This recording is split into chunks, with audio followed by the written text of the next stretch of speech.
If you are a fan of using Biome in your front-end project, which can do the work of both Prettier and ESLint in VS Code, then I have some good news regarding their HTML formatter that was added to version 2.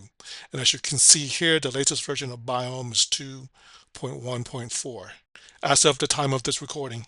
The feature was mentioned briefly in their version 2 beta press release.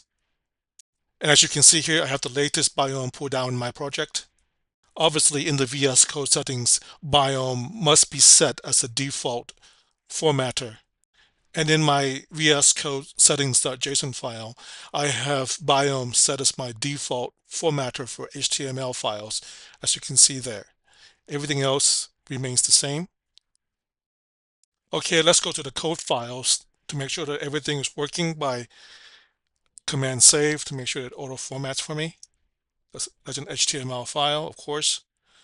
Vanilla TypeScript file should work just like before. This is a TypeScript TSX file for React, of course, work as before. This, even though this is a TypeScript project, I included a test for JavaScript JSX file as well. That works. This is the JSON file. This is the biome.json file itself. So it's linting and formatting JSON, and of course package.json as well. When you upgrade your Biome npm package, make sure that in your biome.json file, you update the schema to the latest version of your npm package. Otherwise, it won't work. So you have to do just a tiny bit of work, but it's definitely worth it. You're replacing Prettier and ESLint with just one package, and as you can see here, it's very easy to manage, and it does the work. It does all the work that ESLint and Prettier used to do.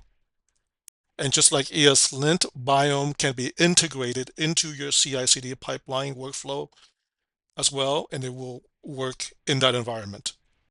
It's always nice to have a little bit of good news. Please do all the YouTube things, like, subscribe.